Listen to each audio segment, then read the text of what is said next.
This is a song for my friends Jaret and Gary. They started a podcast and said a theme was necessary. They're just a couple of guys in a band that you know. Some rockstar dads who started a show. So here's the next episode. Welcome to the Rockstar Dad Show. Right here on Adobe Radio, wherever it is you listen to podcasts. Man, this is definitely some mood you got going on What here. do you think about this? It's weird to start with this, though, with this being our 182 freaking... It's our... Okay, not that one either. Okay, it's 182 episodes. Let's see about this one. What about this one? Yeah. Okay. That first one, I wasn't quite sure if you were wanting me to like lay down on the couch and tell you my problems or if you're going to put on the moves. Oh, we were going to do yoga or some shit? Yeah. Guys, welcome. It's 182 episodes of the Rockstar Dad Show. Holy smokes. Goodness gracious. Can you believe this? Look, here's the thing. If our adverts were misleading at all, we don't apologize, because here's the thing. We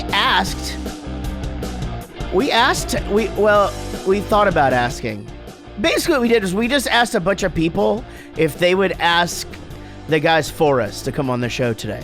Well, we keep on saying how great our guests are getting, and we're getting better and better guests, right? Yeah. So we were going to have some great guests for Yeah. the 182nd episode, right? Yeah, we were going to have Blink 182. Yeah. Yeah.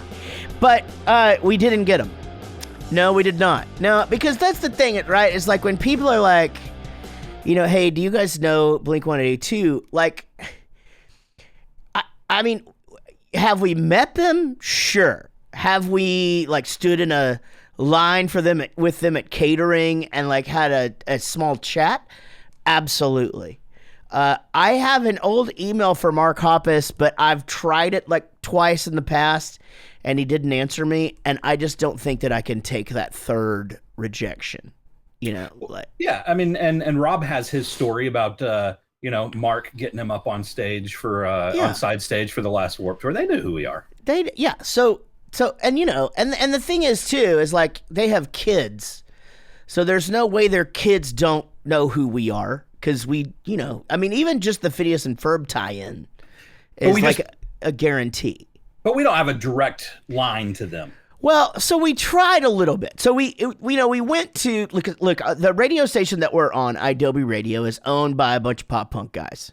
I think it's a couple of guys from Simple Plan, a couple of guys from Good Charlotte, and those are the ones we know. So let's just go with that. In fact, it was Sebastian from Simple Plan that was like, "Wait, you guys are starting a show? Y'all are just going to be on our network?" And we were like, "That sounds great." We hadn't yet even made an episode, and all of a sudden we're already, you know, we got the green light. And so we asked, you know, several people like, hey, you know, do you have an in? Do you have an in or whatever? And you know, we didn't. I wouldn't say that we played the long. We didn't go through a publicist because, quite frankly, I'll tell you why I didn't do that. Again, it's the rejection. Like I got a rejection from Wade Bowen, who is a Texas country guy. You know, and his post just like, he's just not really available for anything like that right now, and that hurt my feelings. So my experience with like that type of rejection is usually whenever it happens, something else good happens. Right. Oh, right. So like I remember back in the day whenever I was applying for a bunch of different endorsements and stuff for the band. Like the day that I got back, one cymbal company turned me down. Sabian sent me a letter saying, "Hey, you're on board." And they've been amazing the whole time. Yeah, they have. You know, when one door closes, another opens. So Gerard Way will be on next week, and we're very excited to have him. I've got to quit doing that. I am infamous for saying My Chemical Romance is going to do shit that they don't do. At the last Download Festival, I was like, Nick, I don't really remember the bit, but somehow in said bit, I said that, you know, like, I believe what I said was something like, well, you guys don't give a shit. Like, My Chemical Romance will be headlining next year. And I believe it was just that thing of like, certainly they're coming back and, like, why wouldn't they do it at something this big and trying to be funny?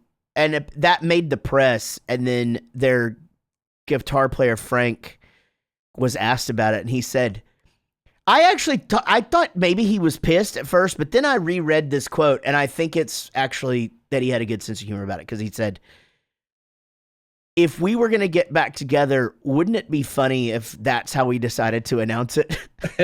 Like, just let Bowling for Soup go on stage and just like, hey, My Chemical Romance is getting back. I mean, this is when they were real broke up. This was like 2014, like...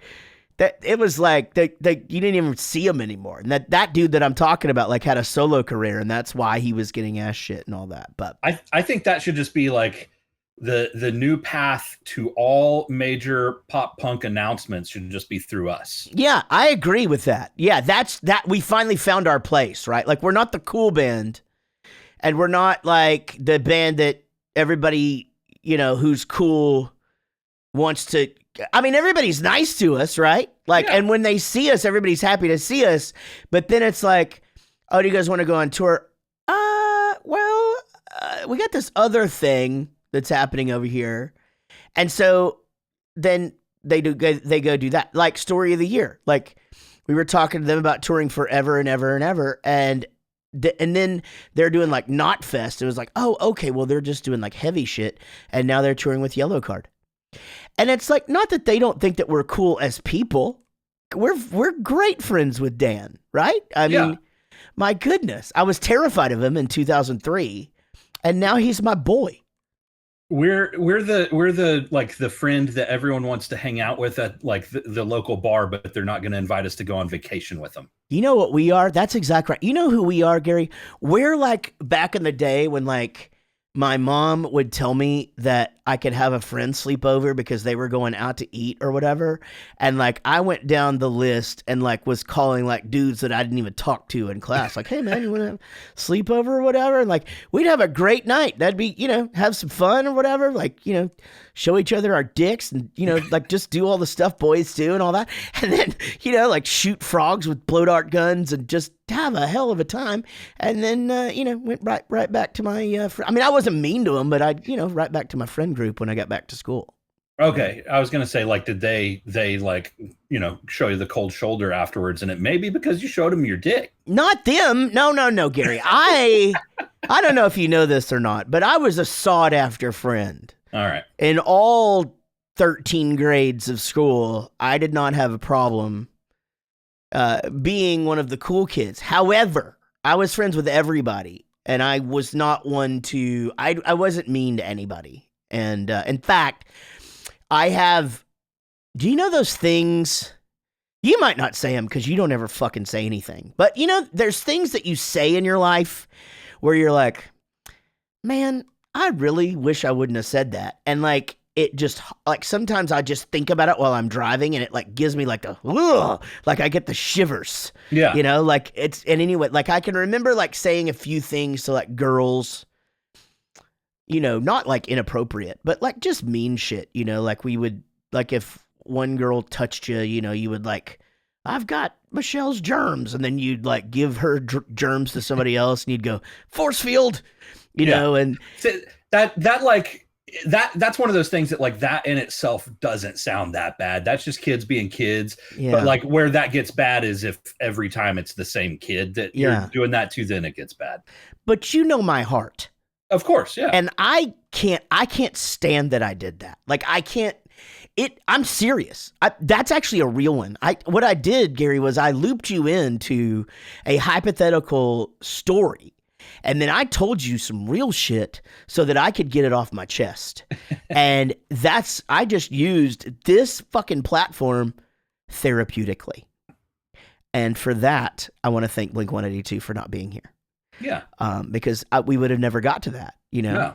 And, anyway, so go ahead. Do you think, here's what I think happened, because like you said earlier, we did put some feelers out. Hey, Yeah. can you put in a word to the guys in Blink? It'd be really cool if they'd come to our 182nd episode.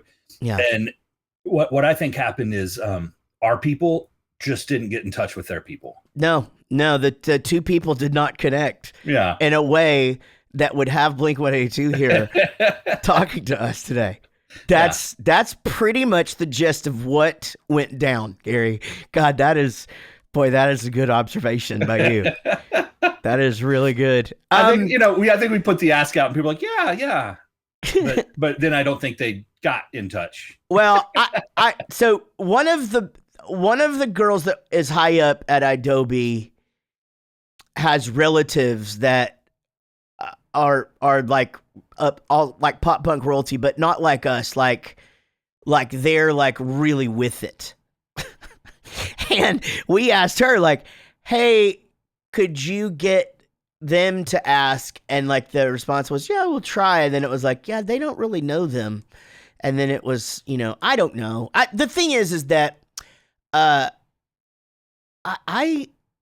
think this is going to be fine. We're gonna talk about Blink-182 during this episode, and we do have a couple of stories to tell about them. And we can still call it the Blink-182 episode, and just everyone's going to be let down because they're not here. They're not here. No, it's the Blink-182 episode. I think it should be like, like the Blink should be like written in. I use that trick so much in all of our shit. Like anytime I'm just like, Sean, just put something over it that looks like a piece of tape and write it in there. If we have to change anything. Whenever I first joined the band, and we're going and playing shows and doing meet and greets and whatever, I'm having to sign all these pictures of stuff that I'm not even in the photo for records and this and that, right? For the first couple of records, and I would always just write my name and then in parentheses write not pictured. Yeah. So great. And what's funny about that is I remember that. And I remember like you would do it like off to the side, right? Like, but Rob doesn't give a fuck. He just signs like where on that old shit, like where Eric is, not like on his fucking face or anything, but like where that autograph should go. He puts it there and then he passes the thing on. The dude's like, look, I worked my ass off to get this band. I'm signing that shit. Like for you, it was just weird to be signing autographs because we were a bar band still, so it just was. The first time someone asked me, I'm like, and I wrote my name in cursive, Like, I remember your autograph at the beginning was just like you writing your name on a thing. And you used to draw like the rock hands for a long time.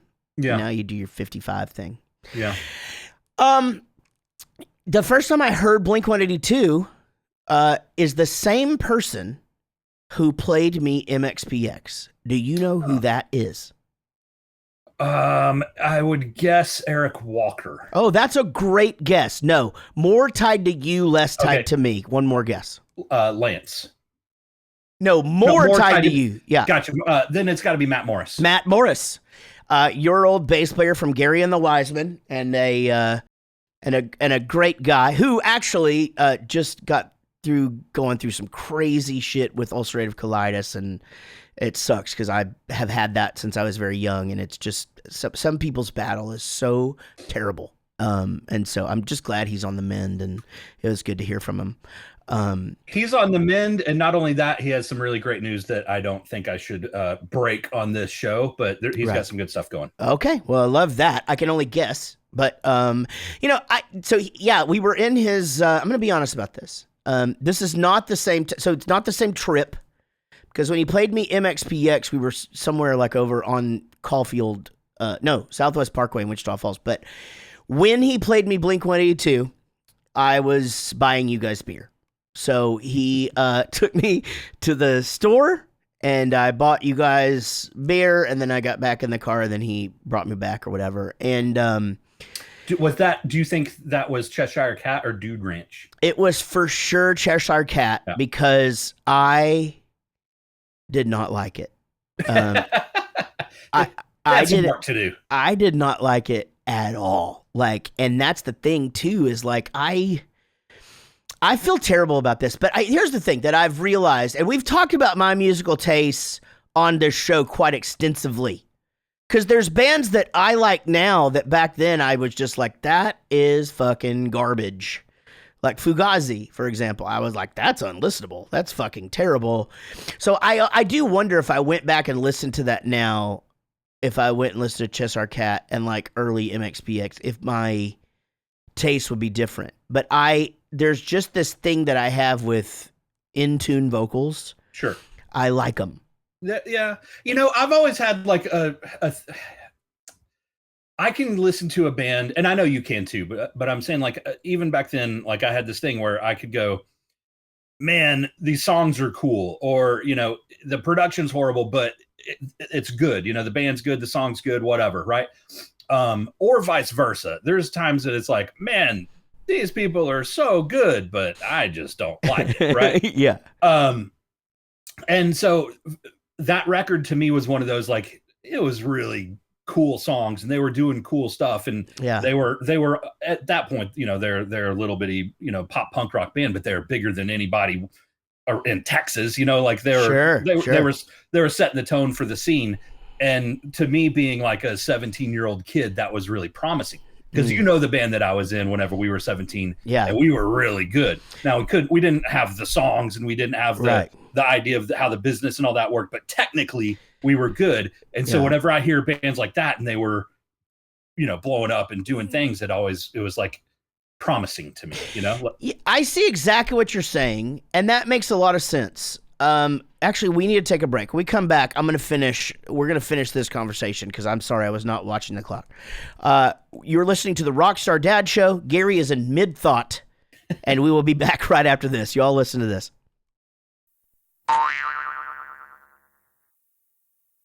Welcome back to the Rockstar Dad Show. All right, so Gary, you were saying that when you were listening to Blink-182 back then, you were saying that it was promising, because like, here's these guys, they have cool songs, and like, to me, it's just the fact that you had heard of them and you lived in Texas. Do you see what I'm saying? Like, the fact that we were hearing about anything outside of this little world that we lived in that wasn't on MTV or, whatever, or like one of the cool kids at the record store, which did exist back then. Yeah. It was a miracle. Like, how the fuck did we get there? There was no internet or anything like that. That's what I'm saying. That was like, it was so exciting to me. It's like, okay, obviously at that point in the band needed some work, but it was cool. And what they were doing was cool, but they weren't on MTV and they weren't on this and that. But like you said, we're hearing about them in Texas. And to me, that made a path in music accessible. You didn't have to be, the Shania Twains of the world. Right. I think they were probably big around that time. I don't know. But see, here's the thing. I would think exactly the opposite, and here's why. The reason that like out-of-tune vocals would drive me so bonkers is because I was in this band by then that could fucking sing, and like, two of us could really sing, but all four of us could sing, and we did. Bowling for Soup was, and I had just come out of a band where all three of us could sing, and like, I was just like really into that. And so vocals have just always been that thing, and we've talked about that before. It's like, you'll say that the lyrics are the last thing you hear, in a song. And I actually got, well, I'll be honest with you guys, because this is okay. Saying that the lyrics is the last thing I hear doesn't mean I'm not hearing the tone, right? No, of course. Yeah, you're hearing it. Well, that's where I'm going with this. All right, so I'm going to be honest with you guys. And I get into this conversation with a lot of bands. And I was on the Less Than Jake bus during one of our last tours, and I smoked marijuana. And I got them into this conversation about, like, Gary says he can just hear the song as a whole, and Rob was saying the same thing. Like, they hear like the song as like this composition, almost like they're listening to like a symphony or whatever. So like, the lyrics are kind of the last thing they pay attention to. And it's so interesting to me how popular that thing is, that sort of ability is in the music world, because all of those guys were like, yeah, that's how we hear it too. And I am so not like that. Like, I am like straight to the singer. What are they singing about? And I guess you know what? I guess I just fucking realized something. I'm fucking wrong. No. because I can't understand a thing Billy Joe Armstrong says, and they're easily in my top 3 favorite bands. I don't know the words to 3 Green Day songs because I can't understand them. Like, I really can't. I really don't know. Like, when I look at the words that he's saying, I'm just like, oh, that's what he's saying? What the fuck? It's, like, I can't understand him. Yeah. But anyway, so I got into that conversation, but I do feel like that's sort of like where I go. I go straight to like the vocals and like where it lays on top of stuff. And then and that's why I feel like I don't like Pearl Jam. And I'm not trying to be funny. I think people that listen to Pearl Jam can hear like all those undertones of the guitar and all of this shit that's going on in there that I really just completely fucking block out because I'm hearing Eddie Vedder, and he's not my favorite singer in the world.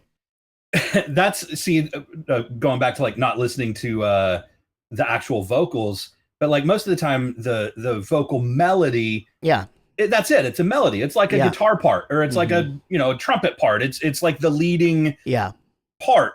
But then you go to Eddie Vedder and it's like, well, the lead part's like a baritone that's like mumbling, like it's a lead part that's not leading. I don't know, in my mind. So here's what I'm heading with that. You guys were listening to, so everybody that listens to the show should know that if the Descendants didn't exist, pop punk wouldn't be a thing. So like it would have never happened. We all, and every pop punk band that is of a certain age will fucking say that. And if they don't, then they just ripped shit off from somebody else because we all stole it from them. Yeah. And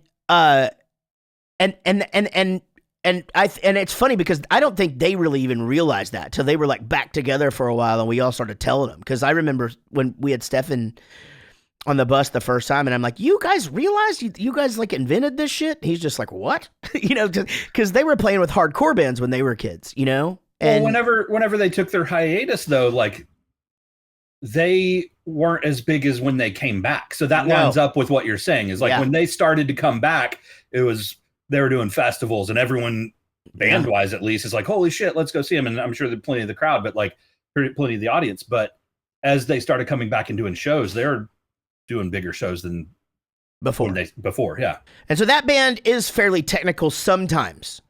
And instrumentally, they're technical all the time, but that's not really the Descendants thing. When the Descendants broke up, they had a band called All. It went through many member changes. Everybody's got their favorite. Doesn't matter to me. I like them all. Dave Smalley's my least favorite singer, but I do like the songs a lot.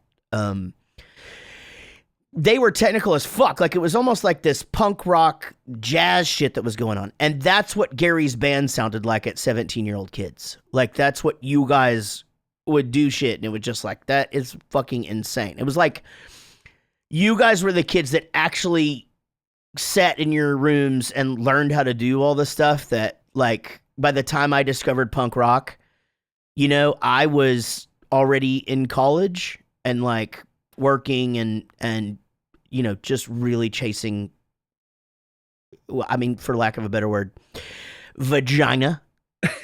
And like that it was, but you guys, again, I think you were 13 when you saw Cool for the first time and you had the Green Day shirt on or whatever. And like, y'all were just in this really cool age for that music to even found its way to Texas, Yeah.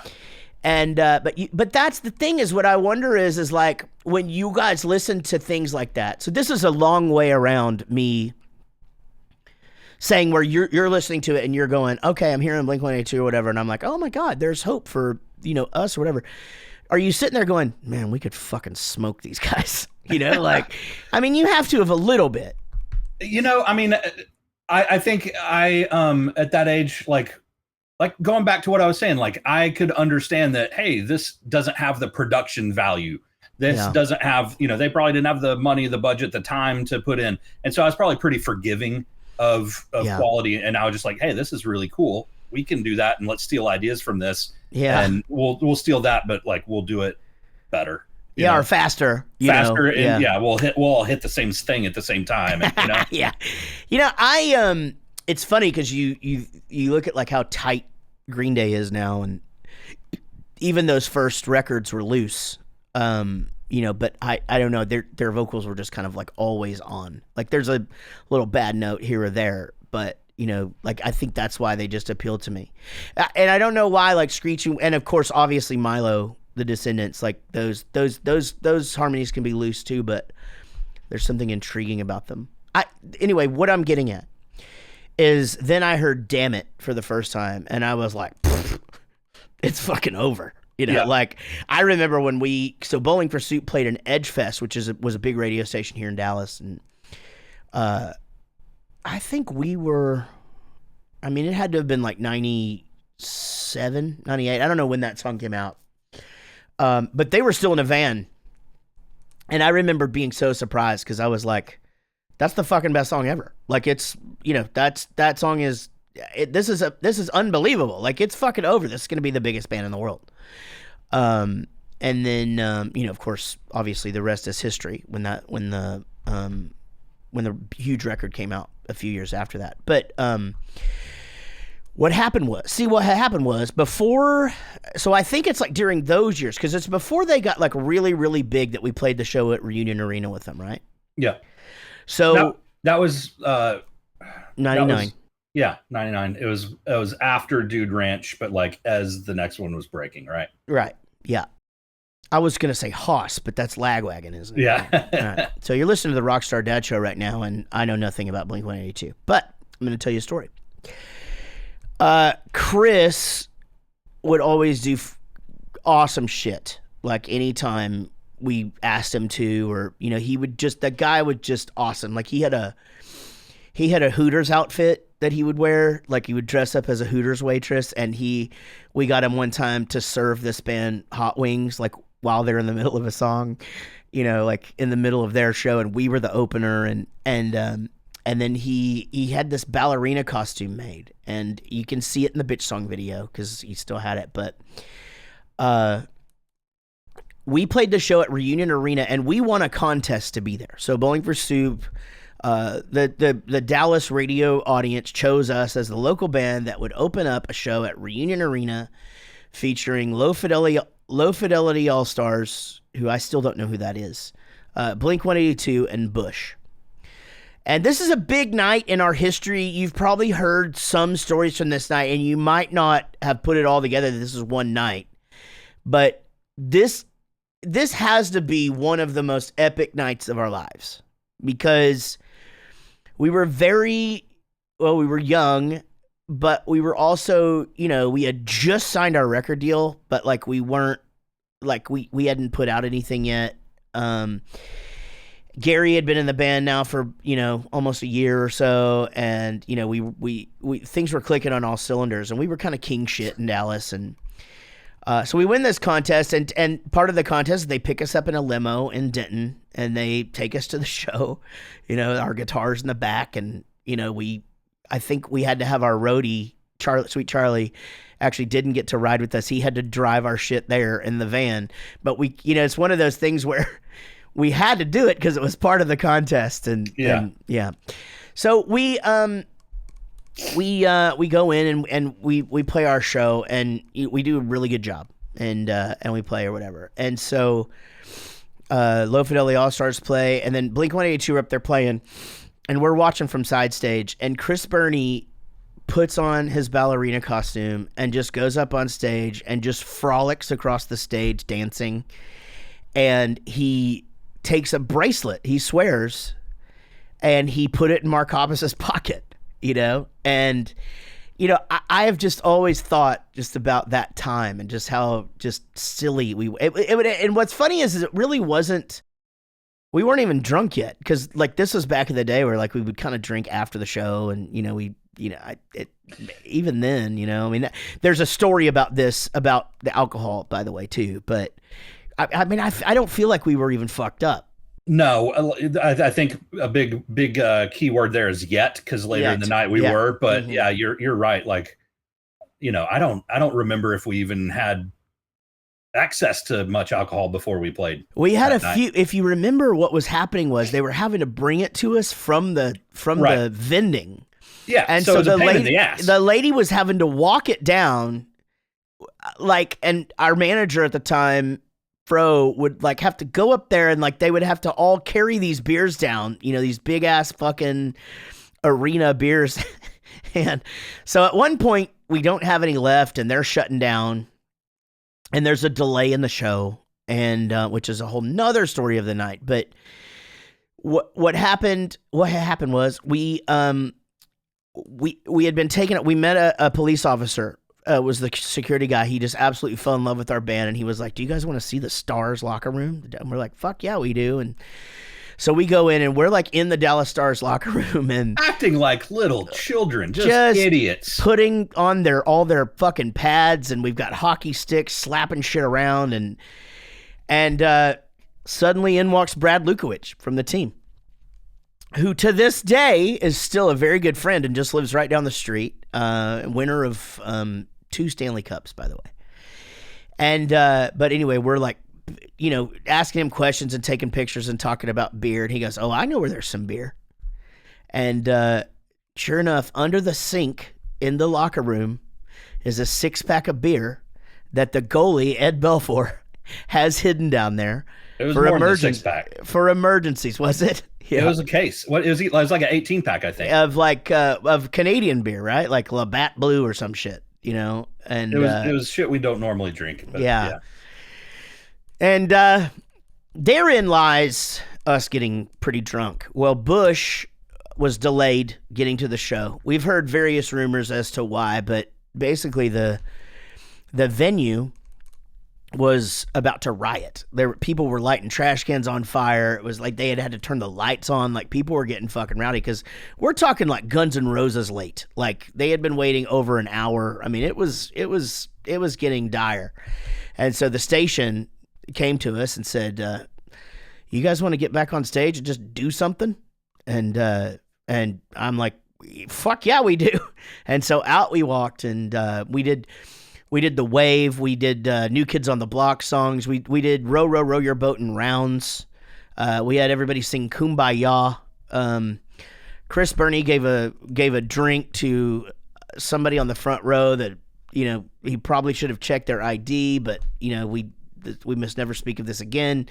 It was just fucking wild. It was fucking wild, but we saved the day, and nobody got hurt. And then Bush came and they played their show, and then we went home. But that was a big, big night for us, and the fact that Blink-182 was a part of it, and that Chris got to jump up on stage and share that moment with them was cool.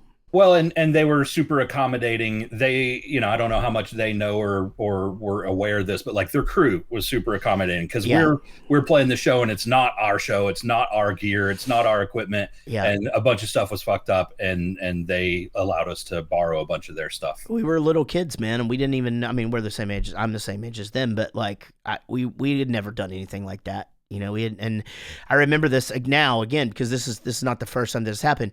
Our backline was provided for us by a music store at the time, like Mars Music or something, and so it was just all. It wasn't even like it was just new in the packaged gear, and not all of it even worked, and it was just is a mess. Luckily, we had hired a tech from a local band that had made it. Deep Blue something actually. Breakfast at Tiffany's. Mick Flair was their tech, and he came and just basically like, "Guys, this is your show. I'm going to do everything." And he fucking did. It was crazy. He did. Yeah. I mean, I'd never seen anything like that, Yeah. I mean, he made that day happen. He made it happen. And, but that was a big night for us. And, so it's cool that they were a big part of that. And that's why we're talking about it here on our 182nd episode of the Rockstar Dad Show. It's our Blink-182 episode. Yeah. Not featuring Blink-182. Yeah, they forgot to be invited.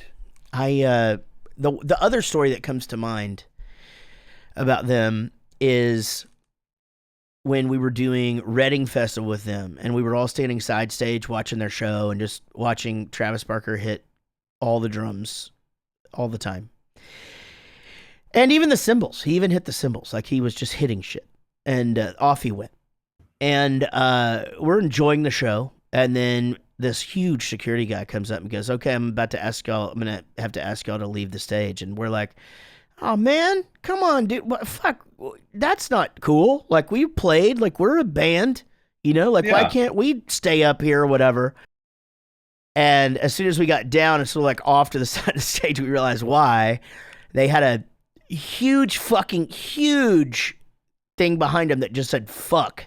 And it just ignited in flames, you know? And it's like stories like that for when, and I like the serious Blink-182 songs, but like when they start, it was like you had your album was called Take Off Your Pants and Jacket, and you had a big thing that said fuck, and they even do the song with the 7 dirty words and all that shit, and there's so many funny shit, and then all of a sudden they just didn't want to be funny anymore. And and they weren't. But now they are again. They're fucking funny again. Well, the funny hiatus worked. Yeah, that's what happens, man. I think that's what happens. I think when your best friend survives something like Mark did, you probably get together after a few years and revert straight back to fart jokes. Like what brought you together in the first place? Right. It's a really cool story. You got to think that when they texted that or put that first image of them out rehearsing, and they were like, "This is the first rehearsal since 2014." It was like that kind of put it into perspective of like, Jesus Christ, that's a fucking long time. That's one of those crazy things about like how time does weird things, right? Time flies, but it also goes really slow, right? So whenever, we all knew that they were on hiatus for a few years, but like I thought it was like 3 or 4 years. 2014, that's a long freaking time. A long freaking time. Yeah, it's an eternity in band life, like it's that's some bands had a career and are gone since then. Yeah, 100%. Yeah, you're right. It's good that they're back. It's good for the genre. It's good for people who love those songs so much. And there's so many songs that I do love. I'm not an album buyer of them, but I would assume that they're not of us either. So so you're not buying it out of spite? Those sons of bitches. I don't know. Yeah, I mean, maybe. No, I don't know. I don't really know that I buy any album, or I don't know if I really download or, God damn it, I don't know if I listen to any like albums in or around our genre unless it's like Green Day and even them, like I didn't hear like Uno, Dos, or Trace or like any of that shit, Trying to qualify buying albums these days is just nearly impossible, right? Yeah.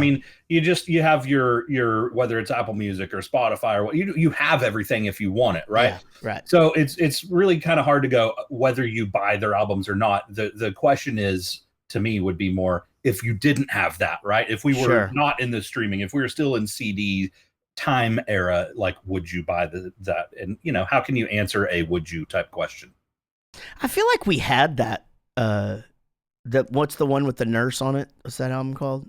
Yeah, we had that in the van. I think we listened to that like some, right? Yeah. Oh yeah, we listened the shit out of it in the van. Yeah, we listened to that. So we're Blink-182 listeners, Yeah. And they're definitely hell of nice guys. They, as Gary said earlier, Rob ran into Mark at the end of the last Warped Tour on Jersey Shore. Yeah, not the end of it. I don't know why I just said that. Atlantic City, sorry. Yeah, the end of Warped Tour, I think, is where I was going. But the last show, and he ran into Mark, and he was like, "Hey, I'm in Bowling for Soup now," and oh yeah, I love you guys, and a nice conversation was had, and then when everybody went to go watch Blink-182 that night, of course the stage was fucking crazy for people trying to get up there, and Mark took the time to go, oh, well, hold on, Bowling for Soup, who's all with you? And then invited him up. And that was a big deal for Rob, because Rob is, a huge Blink-182 fan. And that was very nice of him to do that. He didn't have to. Not only was it nice of him to do that, but it was even more generous than that. So, security's doing their job, but trying to keep everyone from getting up on stage. And Mark's walking by and sees Rob, and he goes, "Oh, hey, Bowling for Soup. Yeah, let him on up." And he's like, "Who all's with you?" The security's like, "Who's with you?" Yeah. He's like, "They're all with him. Come on up." Yeah, so, they're all. Everybody's coming. Yeah, right. I mean, it's funny to get to that point, of like, because and again, nothing against security ever. There's a thing going around. There's a little clip of Lamb of God.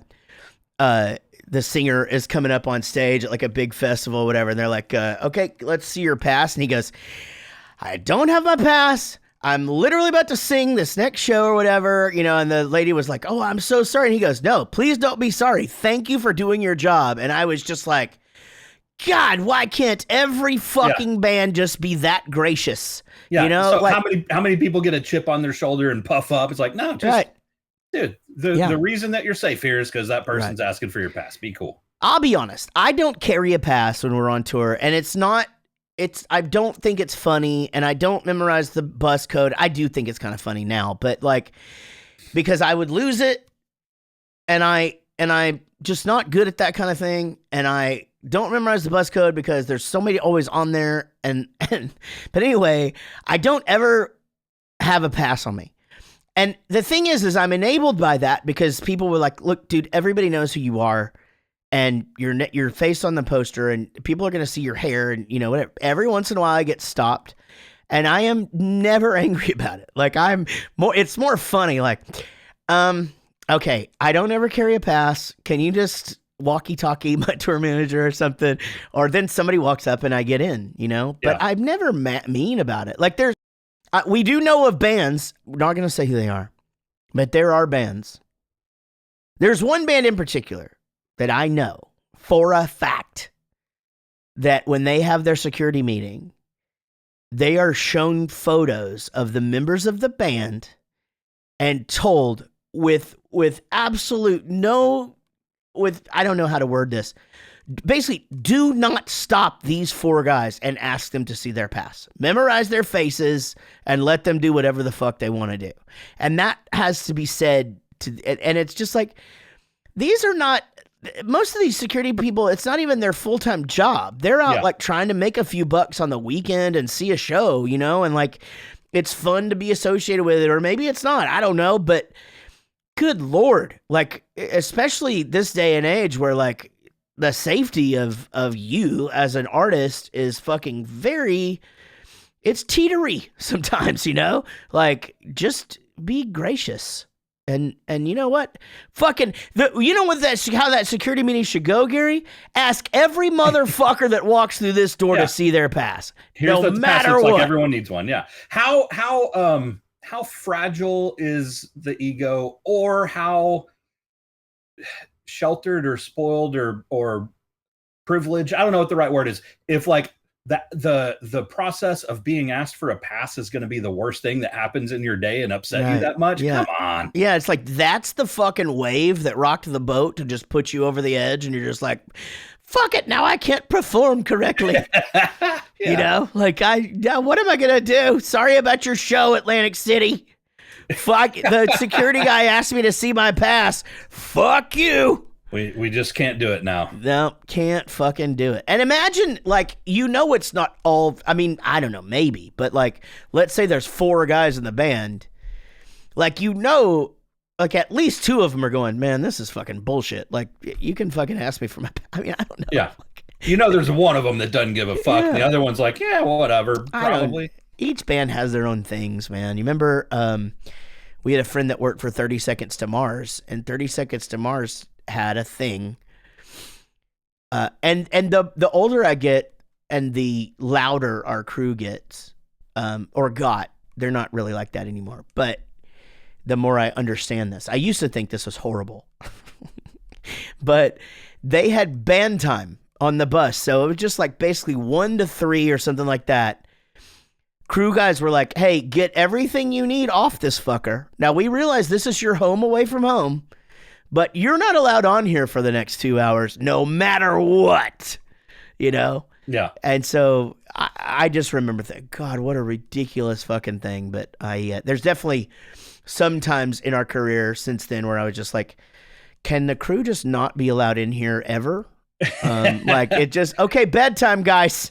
There, you know, things make sense. Like you said, from our camp's point of view, everyone lives on there. It's everyone's house, right? Yeah, of course. But I totally get what they're saying, because there's times of the day where, you know, it's kind of just a chill time, right? You had to wake up early, you had to do whatever, you have had to sound check, you've had to do whatever, and now you get a little bit of time to chill. And that can just be a revolving door on the bus of opening, slamming, opening, slamming, opening, slamming. And people making a sandwich and just being in the way. And, you know. You're exactly right. That is why that rule was put into place, because it was just basically like, look, you guys are supposed to be setting up shit during this time. Like, get everything off the fucking bus that you need to get in and stop coming in and slamming the door and coming in and slamming the door. Every time that door shuts, by the way, it wakes you up if you're asleep. Doesn't matter. Yeah. Doesn't matter what time of night. Doesn't matter if the bus driver stopped or whatever. So I'm not excusing that rule to say like, that's a good rule, but I understand. Yeah. You know, once you get 9 dudes crammed into a tour bus, you know, perspectives change, right? Whenever you're 23, it's just a party and it's awesome. And whenever you're 45, you're like, you know, we might want to make some changes. You know what I'm going to do? I'm going to be transparent here. We have a rule that I think I will now disclose to you, the viewing or listening Rockstar Dad Show fan. And if this is your first time listening, thank you for being here. Also, don't forget, we are on YouTube and Facebook now, and you can see our beautiful faces. And I'm trying not to pick my nose as much. We have a rule now, and I finally just had enough, because dressing rooms are not always huge, and we, you know, like it takes there's a learning curve for everybody to be like, hey, don't put your backpack where somebody can sit, you know, like if you have guests, like please be courteous and make sure that there's room for everybody. And by everybody, I mean everybody. Everybody's the same in our camp. Like, our crew doesn't just get up when we walk in the room and fucking give us their seat. I mean, that has happened in the past, but it's not like a rule. But we finally had to nip napping in the dressing room for crew guys in the bud, because you would go in there and they'd have downtime and there'd be 3 dudes asleep in the dressing room. And first of all, they're taking up a chair, but when they have a bed on the bus and the bus is quiet, but also then you're like, well, now we've got to be quiet, you know? Yeah. And it's like we're trying to wake up and get ready for the show. So we do have our first sort of like rule that's anywhere close to being sort of like that. That's it. You can't, no. Now, band guys can nap in the dressing room, but crew guys can't.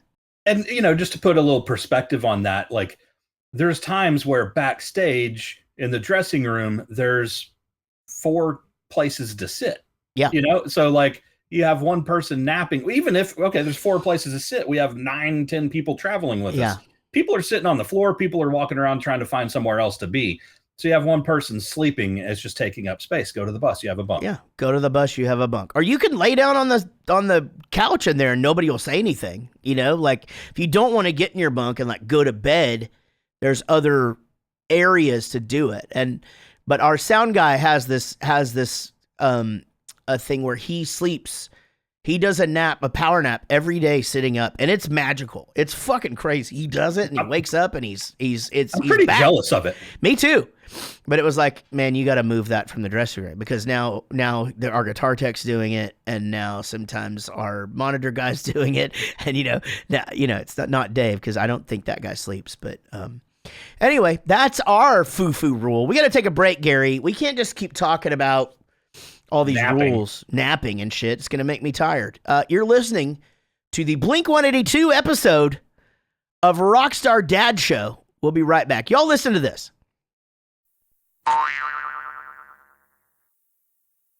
Welcome back to the Rockstar Dad Show. Our Blink 182 episode. 182 episodes we have done of this show, and I feel like we're just getting started. You know, we've always been so lucky to get great guests, and our guests are getting, it's just getting awesome and more awesome. And today we're fortunate enough to have invited Blink 182 on. That is right. They were officially they were somehow inadvertently invited. I don't even know if they were. I'm not even sure they got wind. They Man. got wind. Somebody over there. Somebody fucking say. But man, gosh, this little show, started in your mom's swimming pool. And here we are, 182 episodes in, and we've got video figured out, and our marketing is setting the standard for other podcasts and radio shows. And so I want to thank Sean. Sean doesn't get enough credit for things. And, on the other show that I used to do, Jaret Goes to the Movies, he was a character on the show. So like we got to at least like talk to him and be like, Sean's the fucking best all the time, but he's behind the scenes on this one. And so anyway, just a thank you to that guy. And I'm just saying that because I owe him $200 and I want him to not collect on it. Man, buying yourself some time. I was thinking about this though, how just we didn't really have any direction, and we still don't. Because now we don't even, we don't ever even, sometimes we have certain things that we're going to like try and hit on, but we just press record and whatever happens for the most part. And even with our guests, like very little research is done because we want it to seem like a conversation. But sometimes it might show more than others. Yeah, I do agree with that. But you know what I was thinking about? I was thinking about how though, like our first, 20 episodes, we were just like trying so hard, and maybe more, trying so hard to just keep it about being dads, Mm-hmm. And so, we do still do a good job of getting into that as, pretty often.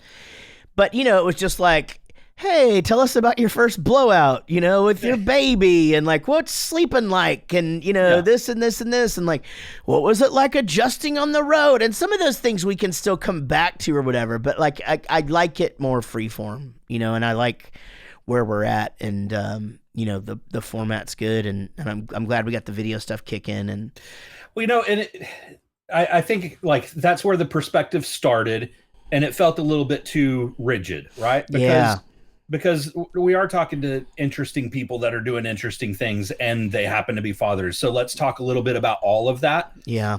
But, sometimes circumstance just has it that other people have better or closer or different relationships. And so sometimes that perspective or that question just doesn't come off as well. Yeah. It's funny because I feel like in a episode that's, I don't know, I can't remember which one it is, but there's that thing where I'll always ask like, well, are you still with the mom of your kids and blah, blah, blah, because so many people are forthcoming about that. Yeah. And I feel like a couple of times recently, I've gotten like a different sort of response to it, to where I'm like, maybe that's not a question I can ask, but I really like it when they're just a little bit more like, we had these kids and I split up with the mom, or we were never married, or this or this or this, it's like, because I think co-parenting is such a good topic, whether it's bad or good, whether it's bad or good, there's stuff to learn from, right? Like, why did it go bad? How did you handle it going bad? How did you keep it going good? Right. Right. And that's just it. Right. And I guess some people just don't really want to talk about that, but I feel like we were so lucky over the last 181 episodes to have so many people that were just ready to share and go, oh yeah, I fucked that up. I was on the road, or I was on the road and she couldn't stand it, or we just didn't get along, or whatever it was. It doesn't matter. And again, nobody's getting judged for anything. It's just, I think it's important for the people that listen to the show, whether they're a parent or, again, we all grew up, and it's nice to just hear perspective from people who, whether it's regular people or whether it's famous people or whatever, but, I don't know. We've been very, very lucky. I think, particularly to some very revealing episodes that we've had with a few dads here and there that have just been really, really cool. And I love when dads can get on here and talk about, as I said, co-parenting or mental health, or, those things, or just, making, when they didn't make the effort versus now making the effort, or vice versa, like just being open and honest about it. And I think that's a big part of being a good parent, is knowing knowing that shit, like, man, I was really off, these last couple of weeks or whatever. I need to spend some time, with the kiddo, and, but yeah, that's my rant. I think I agree with you. Like having an opportunity, a platform, a place, having chance to learn or talk or, expose others to the idea of like I said, mental health, or everything's not perfect, because we have this world of social media where everyone only puts out the best days and the best photos and the best moments. And, a lot of the time with men, especially with dads, with guys, it's, hey, how's it going? Fine. Hey, how are you? Fine. Right. How's work? Right. Fine. Yeah. How are the kids? Fine. And like, we don't open up. And so even when we're not trying to put out the best moments, we're still, even when you're talking to people, your neighbor, your friends, your coworkers, you're still hiding reality. A lot of people are hiding. Hey, I'm fine. Things are a mess right now. Yeah. I mean, that's a really good point. And, and men, are, as we know, are just like that. I mean, it's funny because it's like, sometimes I sort of feel like I'm out on my own island because I think certain ways about certain things in relationships. And then, I get into therapy, and because as I've said on the show, Casey and I do couples therapy every month or two, just as like a tune up, making sure we just check in, and it's nice. And a lot of times it just ends up being individual therapy for one of us, which, we both welcome. But, I learned so much just about us as men, as males, and those things that we do compartmentalize, and how we do all sort of just like, yeah, I'm not gonna let that out because I don't really want the confrontation, and then we're all really bad about, like it gets to a point and it's like, oh yeah, well, yeah, and I'm gonna burn everything down now. Exactly. Yeah. That is honestly how I am, or, and I'm working on not being in relationships, because that is the thing, where I'm just like, oh my God, he's so nice. He's so nice. He's so nice. He's so nice. He's so nice. And you can only just, that is exactly it, Gary. Just fucking torch it. And you get to that fucking point, like, you know what? Fuck it. And it's just like, why do you let yourself get to that point? But it's not just anger and things like that. It's just really anything for dudes. We're just, we're an interesting thing. But all you dads out there, man, just make sure you're checking in with yourself, and and make sure that you're taking care of your family and doing whatever your role is, but you got to make sure that you're giving yourself a break too, and taking care of yourself. You got to take care of yourself, right? On the airplane, they tell you to strap your own mask on first, right? That's right. Oh wow, what a really, really good point. You can't help everyone else if you can't take care of yourself. Unless you take care of yourself. I've been working on some stuff like that. I've been trying to do a little bit more, I don't know, 10, 15 minutes a day where I just kind of just chill for a second. Don't really do anything. Stay off my phone, just kind of kick it. And it's nice. It's a little refuel thing that happens. I'm not very good at it, like sitting and wondering. But I'm there. I'm doing it. I am feeling really good though. I'm in like this really good mental place right now, and I'm like just bouncing off the walls, like doing shit. Yeah. And so, man, we have so much coming up with Bowling for Soup. Our second greatest hits will be out later this summer. We have a covers record that we are going to announce soon that is out before you know it, and I don't know when we're going to announce that, but it needs to be pretty soon.